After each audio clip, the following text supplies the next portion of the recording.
Namo Buddhaya, Namo Dhammaya, Namo Sankhaya. Let me get Instagram up real quick.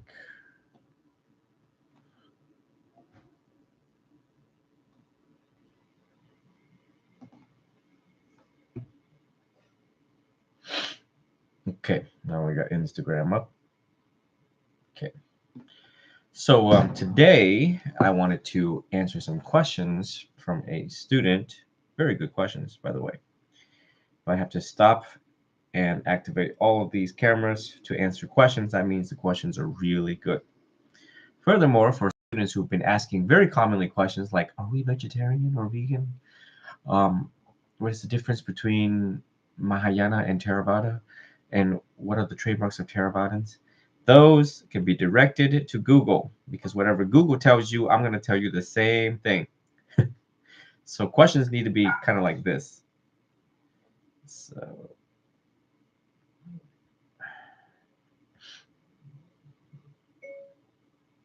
right after this live talk, I'm going to send it to you right away.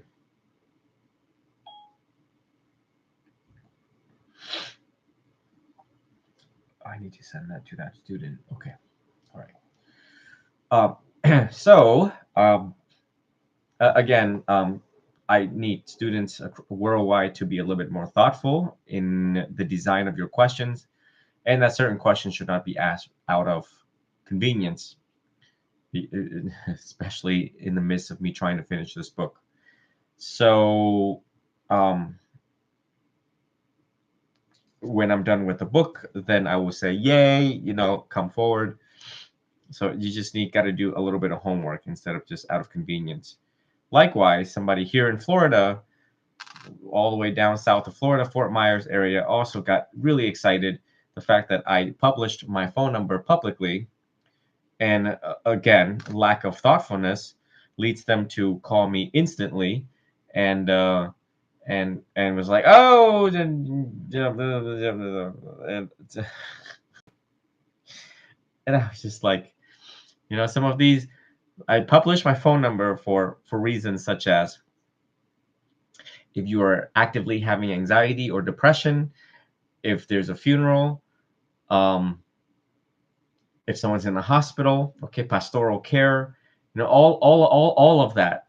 I didn't publish my phone number out of convenience, to people to ask some of these very trivial questions, because that takes up time for me to deal with one-on-one cases. So I think people just get really excited sometimes, the fact that they can reach out to a modern day monk.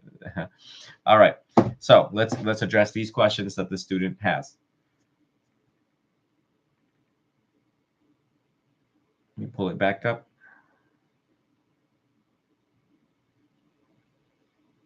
Here we go. Question number 1. As a Buddhist monk, do you keep to the Dharma strictly? If so, how are the rules implemented in your lifestyle? Very good question.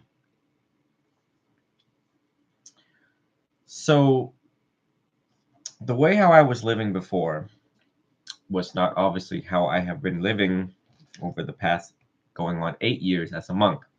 I used to be a renegade, like the rest of us, breaking rules, getting drunk, partying, sex, you name it, and committing crimes.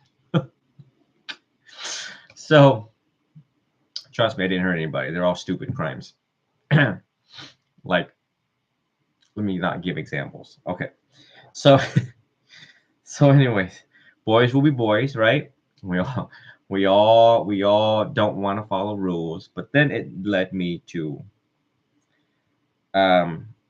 realization that, number one, it's very costly, both mind, body, and health. Uh, legal fees. And so it's not an intelligent way of living. It is not a wise way of living. Therefore, after ordaining, I have decided to dedicate my life to giving up, renouncing the old ways, the old habits, the old ways, and the old days. And that things were not working out. And I was stressed, I was anxious, I was depressed, all this other stuff. So therefore, everything I do now is through the informed lens of the Dhamma. And the Dhamma means the teachings of the Buddha Dhamma. So your question is, do you strictly keep to the Dharma? So some things has to be kept straight, like the five precept, the eight precept, and the 227 rules for monks. Try to stay close to it as much as possible. It guides us. It guides us into happiness.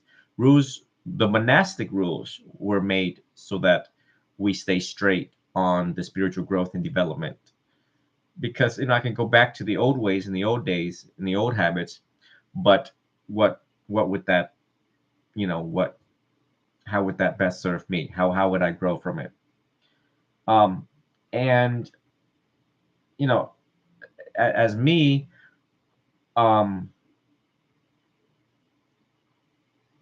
I progressed really fast into the monastic life, the monk life, the spiritual life accelerated very quickly because I have stopped all of the nonsense, stopped all of the foolishness within my own life, my own ways of thinking, my habits, my behavior. So again, the the teachings of the Buddha, the Vinaya, the Tripitaka, are wise words that the Buddha left us so that we stay straight. Failure to heed that advice will not do you any justice, would not serve you well. Telling you. Now, in my previous live talks over the past 2 days, you observe me keeping it very real with a student. It is a one-on-one session with adult language. It's because they have not stayed straight on the path in their 30s. And when you don't stay straight on the path in your 30s, listen, you're asking for it. You are asking for it. 30 years old is like, that's it, dude. You need to stop playing around. You need to look at real what's happening here. Yeah. Not a lot of people really give that much thought until they get themselves all wrapped up into things. Uh-oh, this camera's got focusing issues.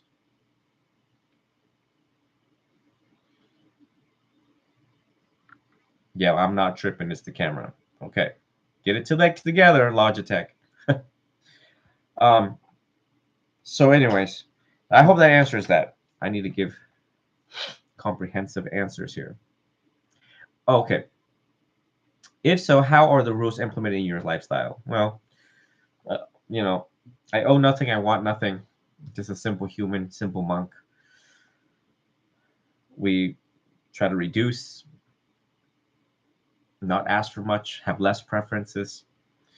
So, the rules have made my life very simple. Just look at the way how I teach. It's so simple. It's so simple. And we humans have evolved and we have made it very difficult to achieve peace because we're so analytical and so difficult. And we tangle ourselves into all sorts of mess in our mind. So the rules were made for us, first of all, keep the precept. It's all broken into the threefold training: keeping the precept, cultivation of the heart, thus leading to wisdom. So it's a step-by-step process. Sila, Samadhi, and Panya. So you just follow instructions. The Buddha left us instructions. Follow instructions, and you will see wildflowers bloom in your life. Okay. Second question: what is your daily routine in this modern society? Yeah. So I wake up, I meditate, I reflect, I read, I write. And right now I'm in the middle of writing a book called Buddhism Now, tentatively. And, a lot of researching and gathering sources. It's a daunting task, but it's a very challenging and good task. I know that I'm leaving a legacy, and so I'll be writing more books. As I write one book, other ideas come up, and then I'm like, oh, okay, gotta write on that. Future books to come would include training monastics in the art of Buddhist psychotherapy. Um, I talk to students, one-on-one counseling sessions. I have deviated from our monastic routines in order to best serve the people and to meet people where they're at in life. So I don't sweep a lot. Some of these training things that they make us do in the monastery, I don't do anymore because I've already got past that. Likewise, so is chanting. I don't wake up and chant and meditate. Just because once you get the teachings down and you memorize them, there's no need for chanting anymore. Chanting is for novice monks so that they understand, internalize, and remember the teachings. They taught you once, remember it 10 times. Not teach you 10 times and you remember it once. So therefore, my daily routine, involves eating right, exercising, meditating, reading, writing, researching, one-on-one counseling sessions, Buddhist psychotherapy, and training other monastics to do the same exact task that I'm doing. So, third question: what is your relationship with your community? Uh, um, I I I I don't refuse where I go. Um, that means that if I'm invited to go teach somewhere, I go, like I have been over the past couple of years, and that's evident on my YouTube, where I've been, who I teach, where I teach, why I teach there, for students across all ages.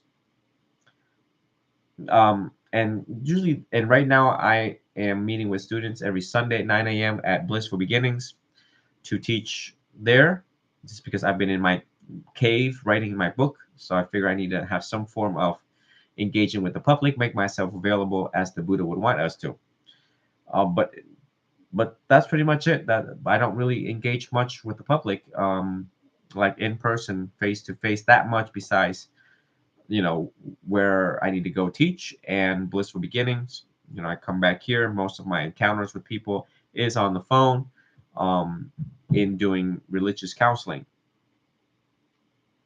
and following up with students within the Rapid Realization Program, CBT program.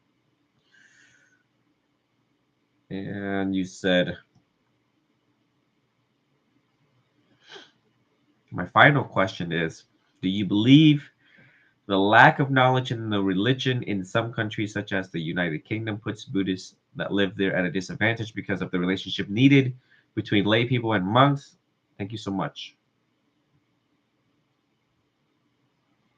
Well, our perception of the lack of knowledge is probably not that's the magnitude of it and the prevalence of it.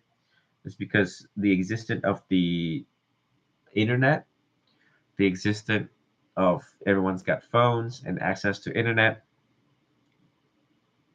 has does some people wonders about the curiosity in Buddhism.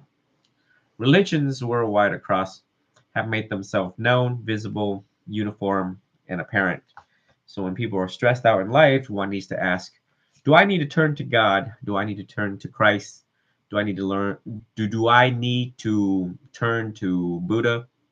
Do I need to turn to Hinduism, Muslim, and so on and so on? So therefore, I'm pretty sure people who are thoughtful and have an investigative curiosity would dive into such curiosity to try to alleviate one's suffering, trying to find solutions to their human problems and human stress, human agitation, human depression, and human anxiety. Uh, for Buddhists who are there and in the United States, because you mentioned United Kingdom, but here in the United States, if I were to grab my alms bowl and run around the streets, people wouldn't know what it is that I need or want. And it is challenging for the monastic order, and that is a very good question because it makes us, the monastic order, very difficult to survive here in America because people don't know what we do and why we do it and what are the requisites for us to survive. Therefore, I have reserved in talking about what it is that we monastics need because, I emerged as a young monk and I don't, I'm trying to live a blameless life like all of us should. And this is the first year that I have been outspoken about what it is that we monastics need.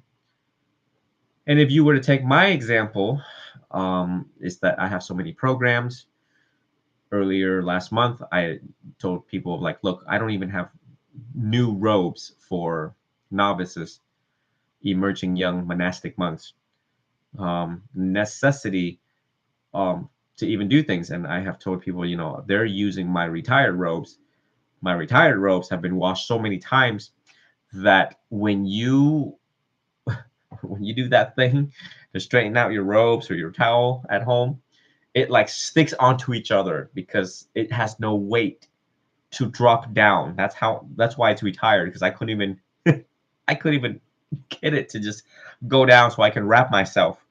Um, and so that's what they're using. And it is thanks to the grace of God and Buddha, Dhamma, Sangha, and everybody else in the universe that out of 1.3 million people who are listening and 17,000 on YouTube and 41,000 on Instagram, there were literally 6 donors, as evident on my phone and Venmo, Cash App, and all that. And 1 out of 6 people donated a whopping $700. Now, ever since I became a monk, we have reeled in, I have reeled in like the amount of money now, $6,000. So you take, I've been a monk. So let's change that number to, I'm going on my 8th year. So if we say $8,000, that means I had $1,000 every year. I gave up $100,000 job to be a monk. And now, not that I'm expecting, because I gave it all up, but the fact that no monk out there is doing what I'm doing. So therefore, I have all of these life-saving programs for suicidal teens and student resiliency issues in the world, whereas students are dropping out of, they're just stressed out. They had it. And public school sucks, and public college suck. That's why they want to drop out, and that's why I'm trying to keep them from not doing these things, because nothing good happens when you drop out of school. Your future become less promising.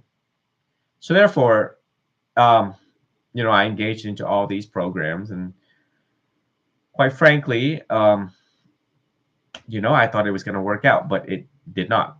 So anyway, so those are some of the challenges. I don't want to take this whole talk to talk about that. I just wanted to give an example. So I hope that answers all of your questions. I don't think I need to add anything. It's short, precise, concise. Disadvantage between the relationship needed between lay people and monks. And it is also the monk's job to carefully and skillfully teach the people, the qualities and traits of a Buddhist, and how to live happily, how to be nice to each other.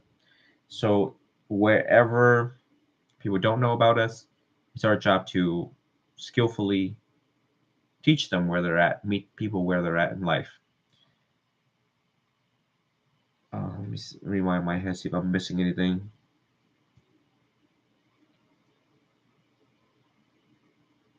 Where Buddhism flourish, the whole world will flourish. Where Buddhism thrives in your city, town, community, that community, precinct, province will thrive. So I hope that answers your question. I don't think I need to add anything else. Yeah. Any further question can be directed back to my direct message on Instagram. But I'd like to conclude this talk at this time. And I'll be referencing this talk to the color robes that I'm wearing, so it's easy to find. And you will see me do that often. If for special occasions or different, I will change the inside shirt so that I can remember or reference, like, what was I wearing that day when I gave the talk. If I wear orange all the time, it would be tough to navigate some of these teachings besides the title. So okay, anyways, I hope you all had a safe Black Friday. Check your bank account because you might have bills coming up. So don't spend foolishly. You have 30-day money back guarantee here in the United States. Be mindful of your spending and get ready for the weekend ahead coming up. Enjoy the weekend. And for those who are showing up to class on Sunday, I'll see you guys on Sunday. Okay. I realize, oh, God, I'm getting old. One of the Facebook didn't go live, so that's Facebook's fault, not my fault. Take care, you guys.